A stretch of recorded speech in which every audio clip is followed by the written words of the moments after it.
사주의 8글자는 동일한 기운이 있는 게 아니고 왕의 기운이 중심을 잡고 그 주변으로 신하들의 기운이 보좌하는 모양새를 취하게 됩니다. 왕의 기운은 사주에서 총 60개가 있는데 한 사람은 그 중에서 단 한 개만을 취해서 인생을 살아가게 됩니다. 그래서 시작부터 59개의 큰 결핍이 생기게 되죠.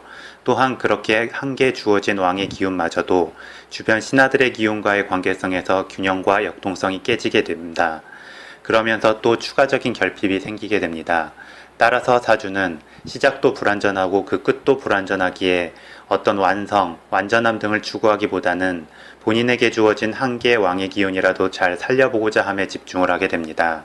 또한 사주에서는 무조건 강하다고 좋고 약하다고 나쁜 게 아닙니다. 마치 한 국가에서 왕의 기운이 너무 강성하면 폭군이 될 수 있는 것과 같습니다. 또한 왕의 기운이 너무 약하다고 해도 주변 신하들의 기운들이 서로 견제하거나 왕의 기운을 잘 보좌해주면 오히려 폭군과 같이 군림하는 왕보다 더 나을 수도 있습니다. 따라서 가장 좋은 것은 균형과 역동성이 됩니다. 즉 적절히 왕의 기운이 중심을 잡으면서 신하들과의 조화로움도 커지면 좋다는 것입니다. 물론 처음부터 그렇게 태어나는 사람은 없습니다. 자신의 사주를 이해하고 그 균형점을 향해서 초점을 맞춰 나가야 하는 것이지요. 그래서 가장 최고의 부적은 본인 사주를 이해하고 본인 왕의 기운의 특성을 잘 살아날 수 있도록 행동하는 것입니다. 인생을 포함한 사주는 항시 역동성 속에 존재하기 때문입니다. 그렇다면 사주 글자에서 왕의 기운은 어디인지 살펴보겠습니다. 그림에서 볼 때 왼쪽에서 두 번째 기둥, 즉 일주라고 읽는 부분이 됩니다. 사주명리학은 통계학이면서 경험론인데 초창기 사주명리학에서는 태어난 해, 즉 년주를 기준으로 사주를 풀었습니다. 거기에서 파생한 것이 띠동물로 간단하게 사람의 특성과 관계성을 파악하는 것이고요.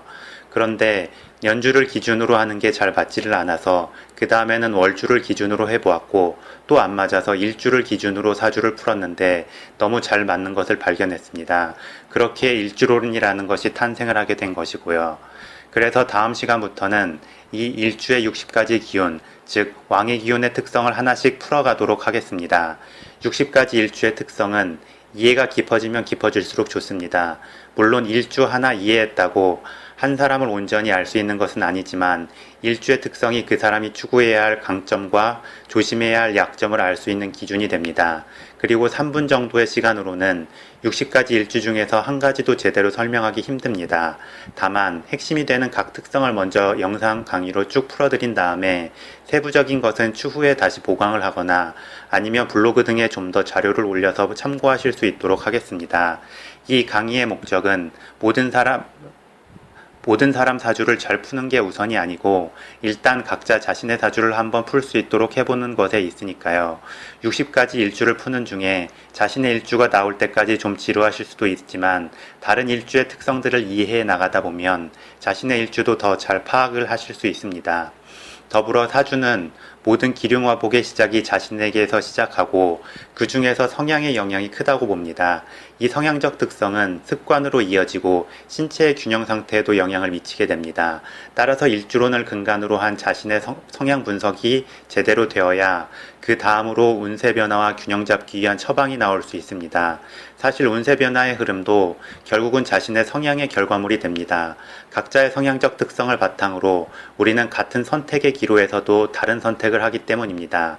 또한 이러한 성향이 운세 흐름을 만들어 가기 때문에 미래의 운세는 무조건 좋다, 나쁘다로 단정할 수 없습니다. 즉, 자신의 성향의 장단점을 이해한다면 운세 변화의 흐름에서 또 충분히 적절한 처세를 할 수 있는 처방이 나오기 때문입니다. 그래서 소위 말하는 나쁜 운세의 흐름에서도 업어치기를 할 수 있고 좋은 운세의 흐름에서도 좀 더 나쁜 영향들을 배제하면서 더 큰 결실을 얻을 수 있게 됩니다.